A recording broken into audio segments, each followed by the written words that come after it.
Market अगर गिर गया तो मेरे पैसे डूब तो नहीं जाएंगे? म्यूचुअल फंड्स इन फॉलिंग मार्केट्स सिर्फ नए इन्वेस्टर के लिए नहीं, कई एक्सपीरियंस लोगों के लिए भी स्कैरी टॉपिक है, स्पेशली जब मार्केट रेड जोन में हो और न्यूज चैनल्स पर ऐसी हेडलाइंस चल रही हो कि सेंसेक्स 1000 पॉइंट गिर गया, रिसेशन के असर से मार्केट टूट गया। 2008 का फाइनेंशियल क्राइसिस या 2020 का कोविड क्रैश याद है ना? तब भी हर इन्वेस्टर पैनिक में था, लेकिन इंटरेस्टिंगली कुछ इन्वेस्टर्स ने उस वक्त पैनिक सेलिंग की और कुछ ने प्लान के साथ कामली इन्वेस्ट किया। आज की वीडियो में हम डिटेल में समझेंगे कि गिरता हुआ मार्केट एक्चुअली होता क्या है और इसका इन्वेस्टर्स की साइकोलॉजी पर क्या इम्पैक्ट पड़ता है, नए इन्वेस्टर्स के सबसे कॉमन गलतियां क्या हैं, और एंड तक आपको एक स्टेप बाय स्टेप स्ट्रैटेजी भी मिल जाएगी जिससे आप अपने म्यूचुअल फंड इन्वेस्टमेंट को ज्यादा स्ट्रक्चर्ड और डिसिप्लिन तरीके से मैनेज कर पाएंगे। तो चलिए शुरू करते हैं। फॉलिंग मार्केट का इमोशनल इम्पैक्ट। चलिए सबसे पहले समझते हैं कि मार्केट गिरता क्यों है और हम इतना पैनिक क्यों होते हैं। स्टॉक मार्केट या म्यूचुअल फंड का एनएवी डेली बेसिस पे फ्लक्चुएट करता है, कभी इकोनॉमी के फंडामेंटल्स की वजह से, कभी ग्लोबल न्यूज, कभी जियोपॉलिटिकल क्राइसिस और कभी सिर्फ इन्वेस्टर सेंटिमेंट की वजह से। अब मैं आपके साथ शेयर करता हूं 4 रियल एंड कॉमन मिस्टेक्स। पहली गलती, एसआईपी बंद करना। मार्केट क्रैश होते ही कई लोग सोचते हैं अभी पैसे क्यों डालें, पहले मार्केट संभले फिर वापस शुरू करेंगे। लेकिन मार्केट फॉल के टाइम पे एनएवी कम होती है और वही ज्यादा यूनिट्स एक्यूमुलेट करने की गोल्डन अपॉर्चुनिटी होती है। चलो इसे एक एग्जांपल से समझते हैं। मान लीजिए किसी पर्टिकुलर दिन पर एनएवी 20 रुपए थी, आपने 1000 रुपए इन्वेस्ट किए तो आपको मिले 50 यूनिट्स। अब किसी दूसरे दिन मार्केट क्रैश हुआ और एनएवी 15 रुपए हो गई, आपने फिर से 1000 रुपए इन्वेस्ट किए और अब आपको मिले करीबन 66 यूनिट्स। इसलिए मार्केट बॉटम पे एसआईपी बंद करना मतलब सबसे चीप यूनिट्स मिस कर देना है। दूसरी गलती, पोर्टफोलियो को रोज देखना। पोर्टफोलियो रेगुलरली चेक करना अच्छी बात है, पर हर दिन पोर्टफोलियो ऐप खोलकर देखना कि आज क्या हुआ, उसका रिजल्ट सिर्फ एंजाइटी, स्ट्रेस और इमोशनल डिसीजन मेकिंग होगा। Investment is like farming, daily checking से बीज नहीं उगता, पेशेंस से रिजल्ट मिलता है। तीसरी गलती, short term view. Mutual fund investments generally तब सूटेबल तरीके से परफॉर्म करते हैं जब आपका होराइजन लॉन्ग टर्म हो, आइडियली 5 से 10 साल। शॉर्ट टर्म मार्केट करेक्शंस आते रहते हैं, लेकिन हिस्ट्री दिखाती है कि मार्केट्स टाइम के साथ रिकवर हो जाते हैं। इसीलिए लॉन्ग टर्म इन्वेस्टेड रहना जरूरी है ताकि आप वॉलेटिलिटी को स्मूथ आउट कर पाए। चौथी गलती, हर्ड मेंटालिटी। न्यूज़ सुनते ही या दोस्त रिलेटिव्स को देखकर फंड बेच देना बिना अपनी स्ट्रैटेजी देखे बहुत बड़ी गलती है। 2008 के क्रैश में भी कई इन्वेस्टर्स ने बॉटम पर बेचा और फिर रिकवरी का फायदा नहीं उठा पाए।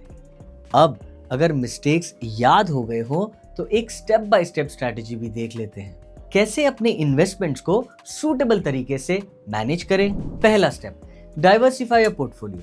कभी भी सारा पैसा एक ही टाइप के फंड में नहीं डालना, हमेशा फंड्स का एक मिक्स रख सकते हैं, जैसे थोड़ा लार्ज कैप फंड्स जो रिलेटिव स्टेबिलिटी के लिए है, थोड़े मिड कैप फंड्स जो थोड़ी ज्यादा ग्रोथ पोटेंशियल के लिए बट थोड़ा ज्यादा रिस्की है, थोड़े हाइब्रिड फंड्स जो इक्विटी प्लस डेट का मिक्स है, और थोड़े डेट फंड्स जो कंपैरेटिवली सूटेबल हैं और स्टेबल इनकम दे सकते हैं। डाइवर्सिफिकेशन से अगर मार्केट का एक हिस्सा क्रैश भी हो तो पूरी पोर्टफोलियो की वॉलेटिलिटी कंट्रोल में रहती है। दूसरा स्टेप, असेट एलोकेशन फिक्स करें, यानी अपनी age, goals, risk appetite etcetera के हिसाब से डिसाइड करें कि पोर्टफोलियो में इक्विटी वर्सेस डेट का रेशियो क्या होगा। कुछ एग्जांपल एलोकेशंस आपको बताता हूं, जरूरी नहीं कि आप यही फॉलो करें। 25 से 30 साल के लोग जिनके गोल्स लॉन्ग टर्म होते हैं उनके लिए 70 to 80% इक्विटी, बाकी डेट या लिक्विड फंड्स, और जिनकी एज 50 प्लस है और गोल शॉर्ट टर्म, वो 30 to 40% इक्विटी बाकी डेट फंड्स में पैसे लगा सकते हैं। मार्केट गिरने पर भी असेट एलोकेशन वही रहता है तो पैनिक नहीं होते। तीसरा स्टेप, इमरजेंसी फंड जरूर बनाएं। 3 से 6 महीने की मंथली एक्सपेंसेस की वैल्यू को बैंक एफडी, सेविंग्स या लिक्विड फंड्स में रखें। मार्केट क्रैश के वक्त अगर इमरजेंसी में पैसा चाहिए तो आपको म्यूचुअल फंड्स बेचने की मजबूरी नहीं होगी। चौथा स्टेप, एसआईपी कंटिन्यू रखें। मार्केट जब क्रैश होता है तो एनएवी लो होती है और आपको ज्यादा यूनिट्स मिलते हैं। ये एवरेज परचेस प्राइस को कम कर देता है, जिसे रुपी कॉस्ट एवरेजिंग कहते हैं। पांचवा स्टेप, ईयरली रीबैलेंस। मार्केट गिरने के बाद अगर इक्विटी एलोकेशन आपके टारगेट परसेंटेज से कम हो गई तो एक्स्ट्रा इन्वेस्ट करके रीबैलेंस करें, और जब मार्केट रिकवर हो और इक्विटी एलोकेशन टारगेट से ज्यादा हो जाए तो प्रॉफिट बुक करके डेट में ट्रांसफर करें। ये स्ट्रैटेजी पोर्टफोलियो को डिसिप्लिन में रखती है। और हाँ, डिसिप्लिन से याद आया, emotional discipline and practical habits. Strategy banana easy है, फॉलो करना टफ। ये कुछ हैबिट्स हैं जो आप फॉलो कर सकते हैं to maintain a discipline investing system. सबसे पहला, पोर्टफोलियो को डेली मत देखें, हफ्ते या महीने में एक बार रिव्यू करें। दूसरा, सोशल मीडिया के पैनिक न्यूज़ पे रिएक्ट ना करें। तीसरा, एसआईपी ऑटो डेबिट सेट करें ताकि मैन्युअल डिसीजन लेने की जरूरत ना हो। और चौथा, एक ट्रस्टेड फाइनेंशियल एडवाइजर से ईयरली रिव्यू करें।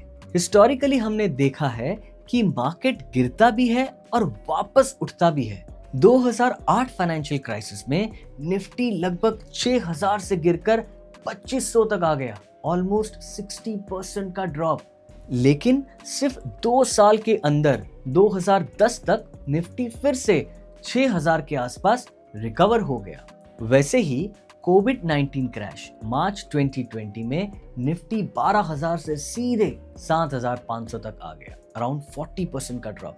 लेकिन सिर्फ 1 साल के अंदर 2021 में निफ्टी ने ऑल टाइम हाई क्रॉस किया और 15000 के आसपास पहुंच गया। इसलिए जब आप एसआईपी के थ्रू इन्वेस्ट कर रहे हैं, पेशेंस इज की।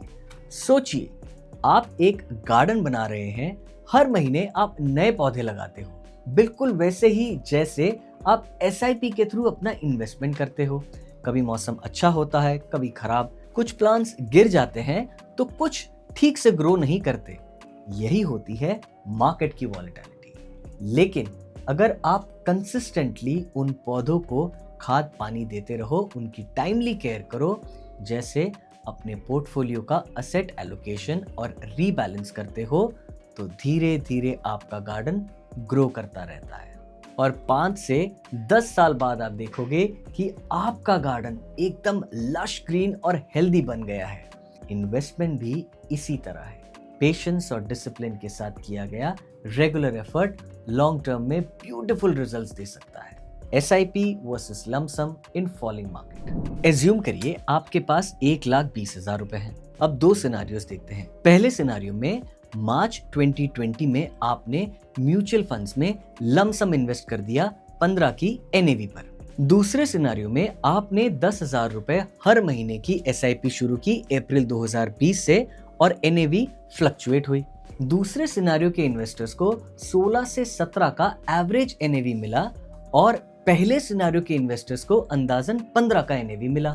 दोनों ने सूटेबल रिटर्न्स कमाया, लेकिन एसआईपी इन्वेस्टर्स को कम रिस्क, कम टेंशन और वॉलेटिलिटी का बेनिफिट मिला। इसलिए इन्वेस्ट करने से पहले हमेशा अपने गोल्स और रिस्क एपेटाइट माइंड में रखें। अब बात करते हैं लॉन्ग टर्म इन्वेस्टिंग के इफेक्ट। इंडिया की जीडीपी पिछले 20 साल में कंसिस्टेंटली ग्रो हुई है। कॉर्पोरेट अर्निंग्स भी लॉन्ग टर्म में ग्रो कर सकती हैं। इन्फ्लेशन को बीट करने के लिए इक्विटी में इन्वेस्टेड रहना एक सूटेबल ऑप्शन हो सकता है।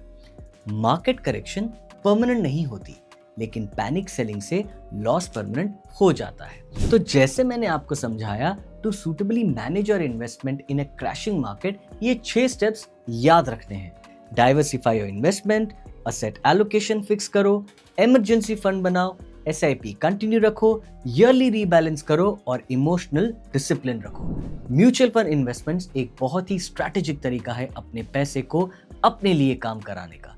इसलिए ये बहुत जरूरी है कि आप इससे रिलेटेड सारे डिसीजंस प्रैक्टिकली लें। हमेशा अपने फाइनेंशियल गोल्स, अपने रिस्क एपेटाइट और अपना टाइम होराइजन माइंड में रखें, और अगर कोई भी कंफ्यूजन हो तो अपने फाइनेंशियल एडवाइजर से कंसल्ट करना ना भूलें। म्यूचुअल फंड निवेश बाजार के जोखिमों के अधीन हैं। योजना से जुड़े सभी दस्तावेजों को ध्यान से पढ़ें।